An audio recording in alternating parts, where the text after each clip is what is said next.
Salam sejahtera saudara yang kekasih di dalam nama Tuhan Yesus Kristus.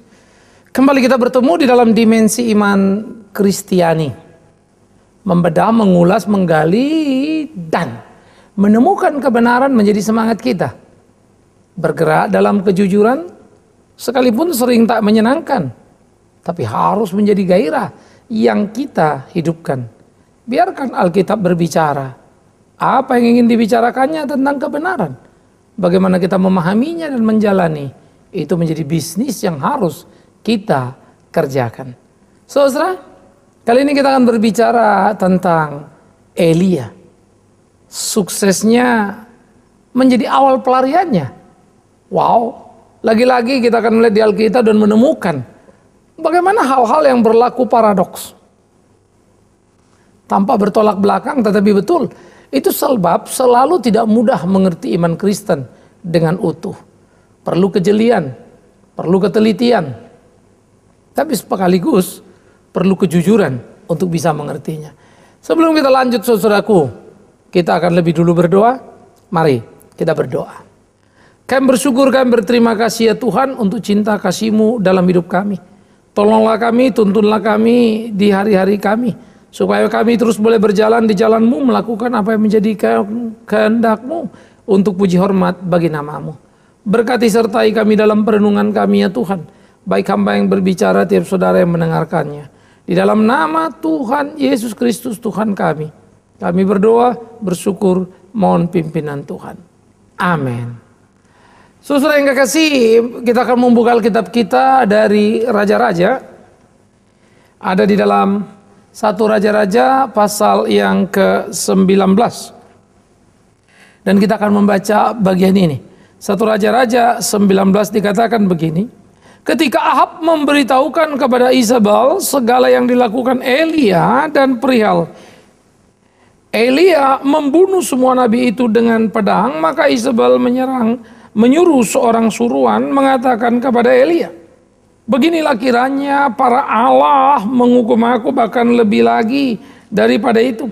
Jika besok kira-kira pada waktu ini aku tidak membuat nyawamu sama seperti nyawa salah seorang dari mereka, maka takutlah ia atau Elia lalu bangkit dan pergi menyelamatkan nyawanya. Dan setelah masuk sampai ke Berseba termasuk wilayah Yehuda, ia meninggalkan bujangnya di tanah. Tetapi dia sendiri masuk ke dalam gurun sehari perjalanan jauhnya, lalu duduk di bawah sebuah pohon ara. Kemudian ia ingin mati, katanya cukuplah itu. Sekarang ya Tuhan, ambillah nyawaku, sebab aku ini tidak lebih baik daripada nenek moyangku. Sesudah itu ia berbaring dan tidur di bawah pohon ara itu. Tetapi tiba-tiba seorang malaikat menyentuh dia serta berkata kepadanya, bangunlah, makanlah. Ketika dia melihat sekitarnya, maka pada sebelah kepalanya ada roti bakar dan sebuah kendi berisi air. Lalu ia makan dan minum, kemudian berbaring pula. Tetapi malaikat Tuhan untuk kedua kalinya datang dan menyentuh serta berkata, bangunlah, makanlah, sebab kalau tidak perjalananmu nanti terlalu jauh bagimu. Maka bangunlah ia lalu makan dan minum, dan oleh kekuatan makanan itu ia berjalan 40 hari 40 malam lamanya sampai ke gunung Allah, yakni gunung Horeb. Di sana masuklah dia ke dalam sebuah gua dan bermalam di situ. Maka firman Tuhan datang kepadanya demikian, apakah kerjamu di sini, hai Elia? Jawabnya, aku bekerja segiat-giatnya bagi Tuhan semesta alam, karena orang Israel meninggalkan perjanjianmu, meruntuhkan mesbah-mesbahmu, dan membunuh nabi-nabimu dengan pedang. Hanya aku seorang dirilah yang masih hidup, dan mereka ingin mencabut nyawaku. Lalu firman-Nya keluarlah dan berdiri di atas gunung itu di hadapan Tuhan. Maka Tuhanlah lu angin besar dan kuat yang membelah gunung-gunung dan memecahkan bukit-bukit batu, mendahului Tuhan. Tetapi tidak ada Tuhan dalam angin itu. Dan sesudah angin itu datanglah gempa, tetapi tidak ada Tuhan dalam gempa itu. Dan sesudah gempa itu datanglah api, tetapi tidak ada Tuhan dalam api itu. Dan sesudah api itu datanglah bunyi angin sepoi-sepoi basah. Segera sesudah Elia mendengarnya, ia menyelubungi mukanya dengan jubahnya, lalu pergi keluar dan berdiri di depan pintu gua. Maka datanglah suara kepadanya yang berbunyi, apa kerjamu di sini, hai Elia? Jawabnya, aku bekerja segiat-giatnya bagi Tuhan Allah semesta alam. Karena orang Israel meninggalkan perjanjianmu, meruntuhkan mesbah-mesbahmu, dan membunuh nabi-nabimu dengan pedang. Hanya aku seorang diri yang masih hidup, dan mereka ingin mencabut nyawaku. Firman Tuhan kepadanya, pergilah ke jalanmu melalui padang gurun ke Damsik, dan setelah engkau sampai, engkau harus mengurapi Hazael menjadi raja atas Aram. Kemudian saudaraku yang kekasih, dia mengatakan satu hal yang luar biasa kepada Elia, Tuhan yang hidup itu. Tetapi aku akan meninggalkan 7.000 orang Israel, yakni semua orang yang tidak bersujud menyembah Baal dan yang mulutnya tidak mencium dia. Nah, pada waktu kita membaca bagian ini, pada waktu kita melihat bagian ini, kita menemukan satu hal yang luar biasa. Kisah Elia. Elia adalah nabi yang heroik. Elia adalah nabi yang dipakai Tuhan berkelahi dengan para nabi Baal dari Ahab. Ada 450 nabi berhadapan dengannya, dan kita mendengar ceritanya bagaimana kemudian para nabi-nabi Baal ini memberikan korban bakaran, tetapi tidak ada Allah yang mereka teriaki yang memakannya. Menarik. Elia kemudian berdoa kepada Allah, dan korban bakaran yang ditaruh di dalam sebuah garis lingkar seperti parit yang ada airnya. Bukan korban itu saja yang habis, tetapi air-airnya pun habis.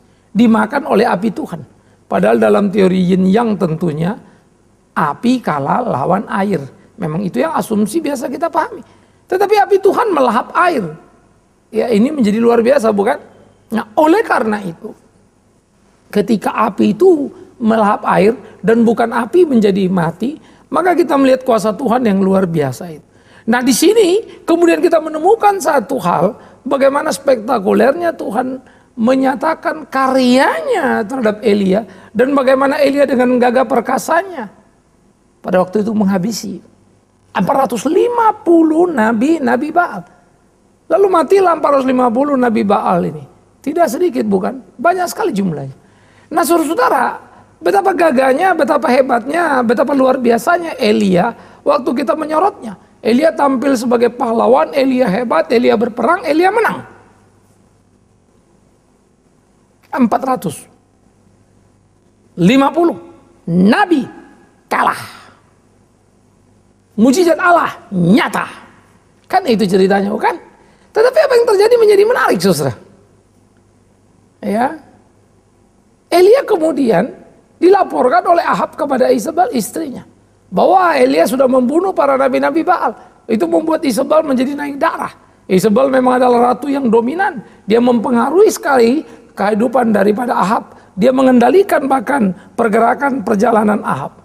Nah, oleh karena itu ketika kemudian Isabel marah, lalu dia berteriak kepada Ahab, maka Ahab terpancing dan kemudian bergerak untuk mengejar Elia. Maka keluarlah suara, disampaikan kemana-mana, yaitu ucapan Isabel.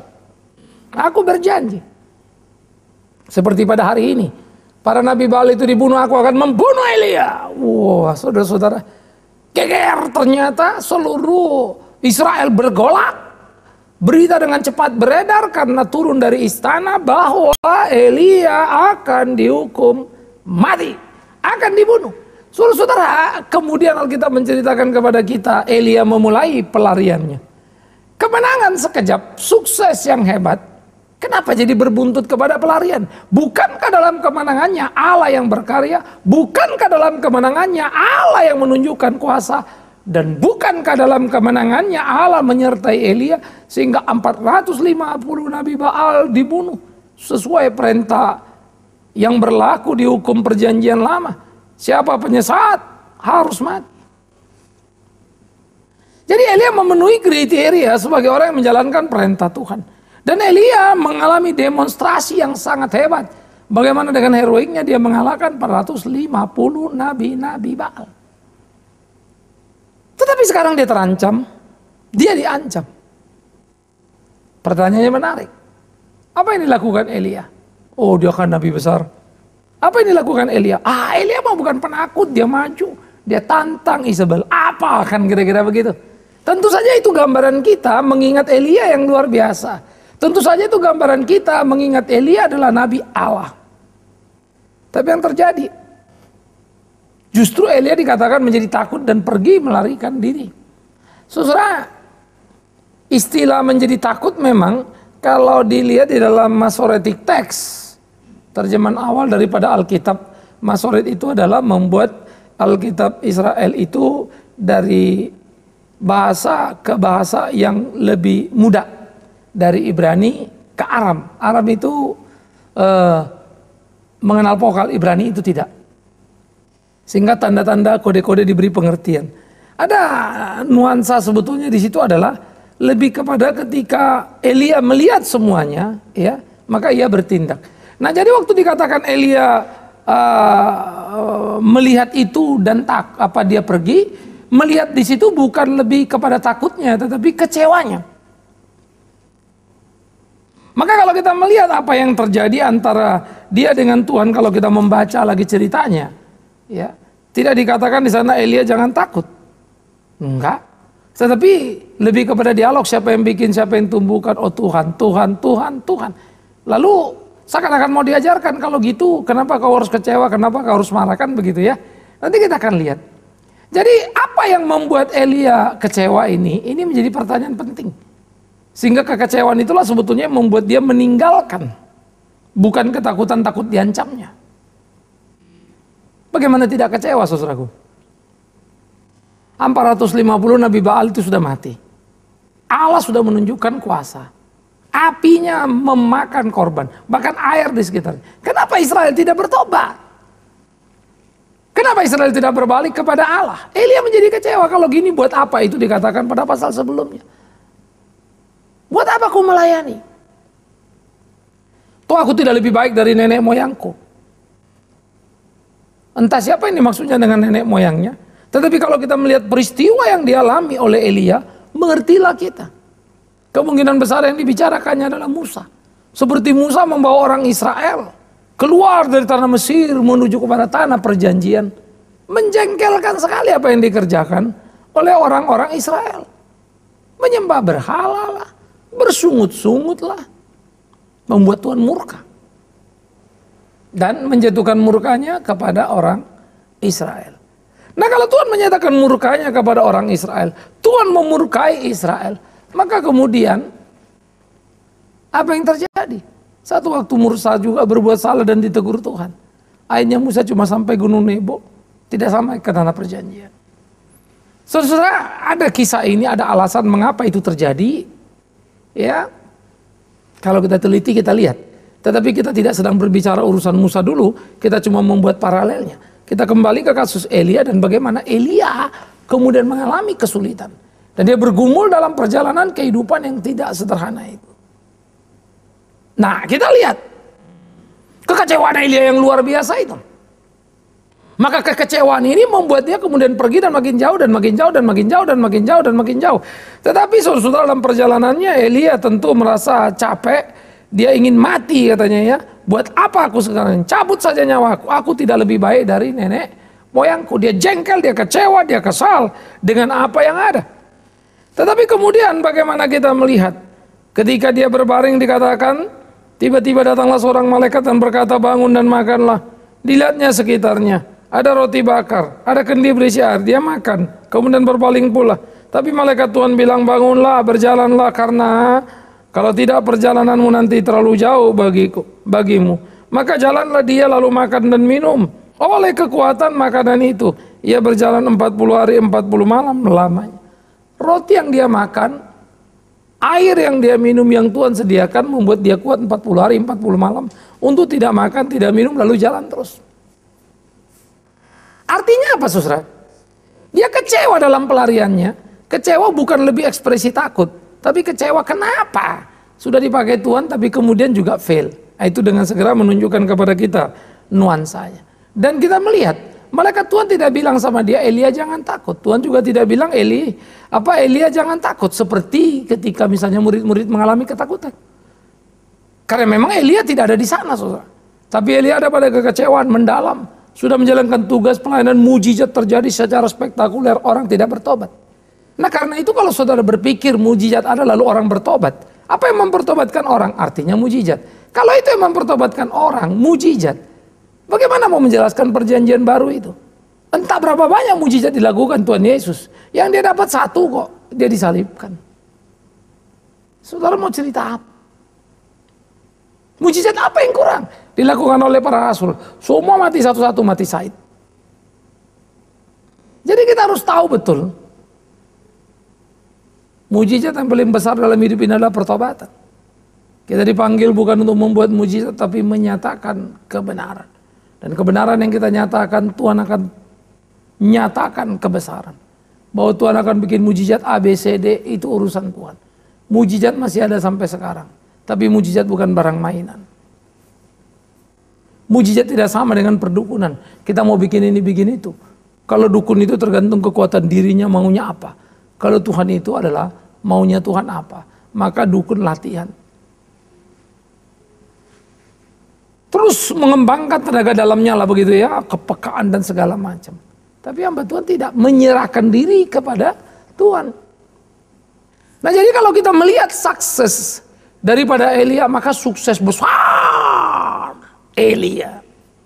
Dia berhasil membunuh 450.000 Baal. Berita harum dalam sekejap, Elia hebat. Tapi yang didapatkannya ancaman. Ironisnya, nggak ada orang yang kemudian bertobat dan menerima Tuhan.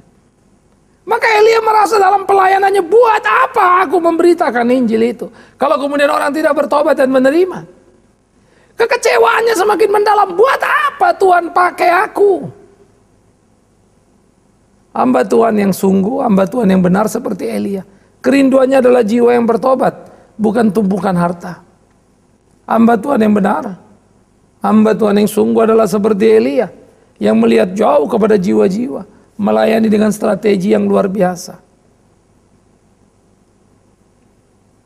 Bukan memperjualbelikan kebenaran, hanya untuk setumpuk materi dan kesenangan. Jadi saudara-saudara, bagaimana kemudian Elia bergerak dan bagaimana kemudian Elia berjalan. Lalu dia melihat Tuhan menyatakan kasih dan kuasanya. Ada angin, ada gempa, tetapi tidak ada Tuhan di sana. Untuk menunjukkan kedahsyatan kehadiran Allah yang besar. Artinya kalau Allah mau menghabiskan Israel itu urusan kecil. Elia tidak perlu kecewa. Tuhan dengan kuasanya sudah memakan korban itu, bahkan air disedot, dimakan oleh api. Itu kan luar biasa, mujizat hebat. Tapi memang Israel tidak bertobat. Emang kenapa? Tuhan yang punya urusan, Tuhan yang punya bisnis. Tuhan mau Elia melakukan bagiannya dan perannya. Sayang Elia tidak mau peran, karena dia pilih peran yang cocok buat dia, peran di mana dia hero. Dia tidak rela dengan apa yang ada. Elia salah paham, Elia salah mengerti. Elia kecewa berat. Itu sebab kemudian Tuhan memanggilnya dan berbicara dengan Elia, memberitahukan kepada Elia bahwa dia akan mengangkat lagi nanti seorang raja, ya, yaitu cucu dari Nimsi, Yehu. Dan bagaimana Tuhan berbicara, aku akan memilihnya. Saudara, kalau dia sekedar takut, nggak mungkin dia ditunjuk memilih raja, bukan? Karena takut sama Isabel. Tetapi memang bukan itu, kecewa, dan Tuhan mau menghiburnya dengan menyatakan kebenarannya. Nah jadi kalau kita membaca tiap teks itu menarik kan. Kita teksnya baca, jangan lari dong dari teksnya. Tekun, taat sama teksnya. Terjemahkan sesuai teksnya. Nah jadi saudara yang kekasih, bagaimana kemudian Elia melakukan kebenaran itu, melakukan pencarian akan makna kebenaran dalam kekecewaan atas apa yang terjadi. Dia terus berkutat dan dia terus bergulat, saudara. Nah Elia bergerak, Elia berjalan, dan Tuhan mempercayakan kepada Elia Elia masih ada 7.000 orang Israel yang setia, yang tidak mencemarkan dirinya, yang tidak sujud mencium Baal, tidak menjadi penyembah berhala. Itu bahasa gampangnya. Maka Elia diingatkan akan hal itu, supaya Elia jangan menjadi kecewa. Elia diingatkan hal itu supaya Elia jangan menjadi salah paham tentang Allah. Elia nabi besar kan? Iya. Hebat kan? Iya. Bisa salah ngerti? Iya. Musa juga begitu. Karena itu, kalau sampai ada orang begitu mudahnya mengerti Allah, hati-hati dulu. Yang ada Allah itu kalau kita bertemu dengan dia, terasa ketiadaan kita dia karena dia maha ada. Terasa kehinaan kita karena dia mulia. Terasa ketakutan kita karena kita banyak melawan dia. Kita gelisah karena tidak melakukan kehendaknya. Nah, adakah itu dalam hidup kita? Elia telah memainkan perannya. Elia tanpa sadar dia sudah menolong dirinya untuk hidup benar. Ketemu dengan Tuhan. Jadi Tuhan percayakan kepada dia 7.000 orang Israel yang sungguh-sungguh yang tidak mencemarkan diri. Sebagai ganti terhadap harapan Elia, semua Israel bertobat. Tetapi kalau 7.000 lalu buat apa? Kan begitu ya. Saudara-saudara, ini menjadi gambaran menarik. 7 adalah kata sempurna. 7.000 artinya kesempurnaan, artinya Tuhan berikan sejumlah orang yang sempurna dalam keimanannya untuk mengikut Elia. Dan itu sangat menyenangkan. Tuhan berikan sejumlah orang kepada Elia untuk menjadi pasukannya. Mungkin jumlahnya tidak sebanyak orang Israel, tetapi mereka adalah pilihan Tuhan yang sempurna, pilihan yang bagus. Sehingga di dalam bagian seperti ini, Elia dihiburkan. Apa yang kau lakukan tidak sia-sia. Tetapi, perhatikan, Elia dihiburkan apa yang dilakukannya tidak sia-sia. Tetapi, Elia sudah menghadapi proses hidup yang tidak sederhana.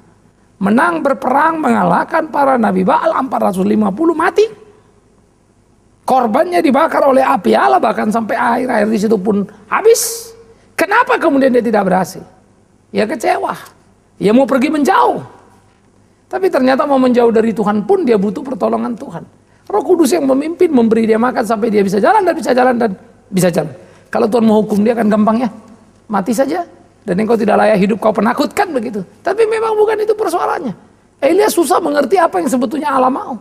Apalah sulitnya bagi Allah kemudian memakan korban itu dan mengalahkan seluruh Baal dan kemudian membuat Ahab bertobat. Kan kecil sekali itu, urusan kecil. Tapi rencananya siapa yang mau kutak-atik? Dia berdaulat atas rencananya. Mana bisa kita ganggu gugat lalu bilang kenapa begini dan begitu? Kecuali kita tidak mengerti, kecuali kita memang belum paham betul. Tapi kalau kita paham betul, kita mengerti betul, kita tidak mungkin melakukan hal itu. Saudara-saudaraku, ini menjadi menarik untuk kita pikirkan dan kita lihat. Bagaimana kemudian Tuhan mengangkat Ahab dan bagaimana Ahab mengangkat Elia dan bagaimana Elia dengan tepat menempatkan dirinya supaya dia kemudian tidak terjebak, tidak terkontaminasi oleh berbagai hal yang ada di sekitarnya, supaya dia fokus dalam melayani Tuhannya. 7.000 Israel akan diberikan, yaitu orang yang tidak pernah sujud menyembah berhala. Tuhan memberikan tenaga ekstra menjadi kesukaan bagi seorang Elia.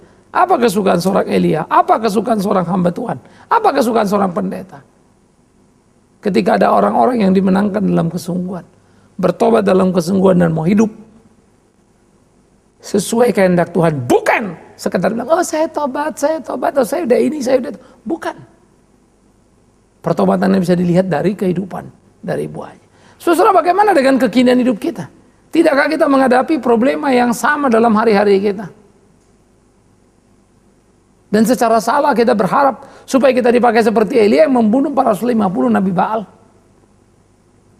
Padahal pesannya jelas.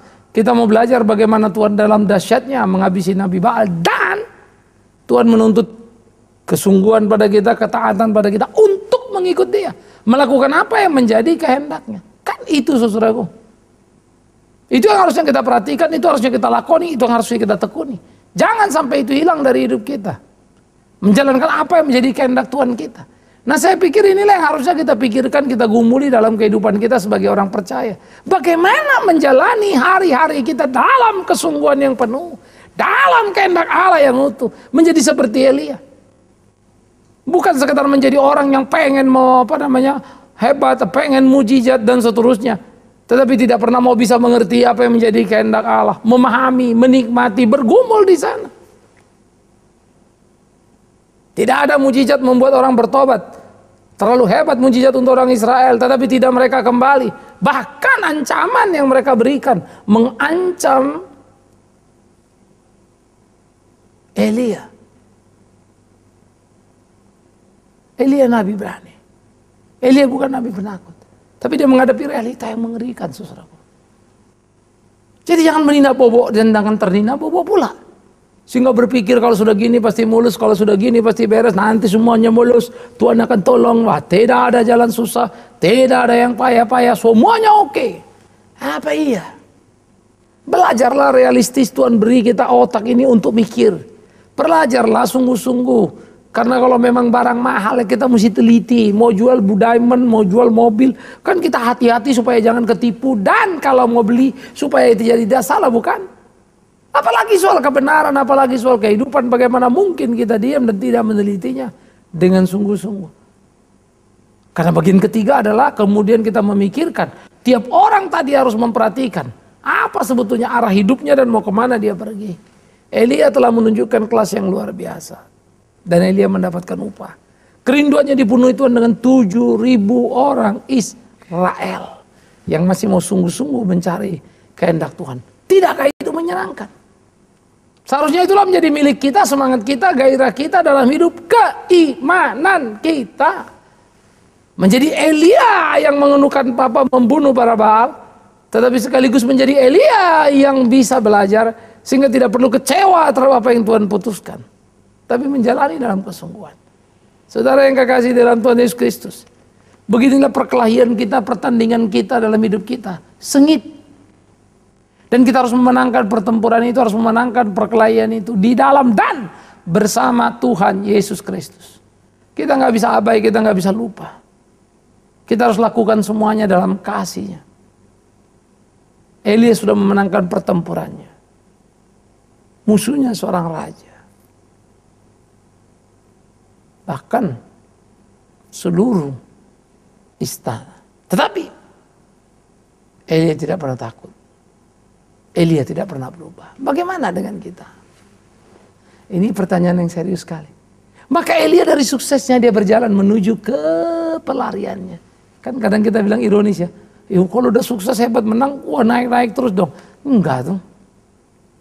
Tapi pelarian itu memberi pelajaran kepada Elia. Sekaligus pelarian itu juga ternyata membuat Tuhan mempercayakan kepada Elia masa depan Israel.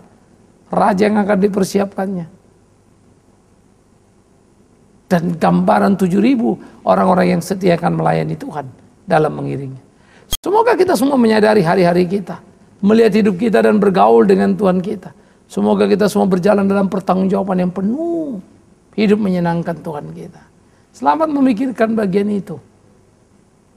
Sehingga kita tahu, orang yang cinta kepada Allah secara utuh, mereka akan dapat berkat-Nya yang limpah. Tuhan menyertai, Tuhan memberkati kita semua. Kita berdoa, saudaraku yang kekasih. Kami bersyukur, kami berterima kasih kepada Tuhan yang mempersekutukan kami lewat program mulia ini. Berkati sertai kami dalam perjalanan kami, supaya kami boleh melakukan apa yang dikenal Tuhan dalam hidup ini. Terima kasih Bapa di dalam surga. Terima kasih Tuhan Yesus Kristus. Terima kasih Roh Kudus. Terpujilah nama-Mu. Amin. Saudara-saudara, senang bertemu di dimensi iman Kristiani. Mari terus kita jalani hari-hari kita. Belajar seperti Elia. Tuhan memberkati.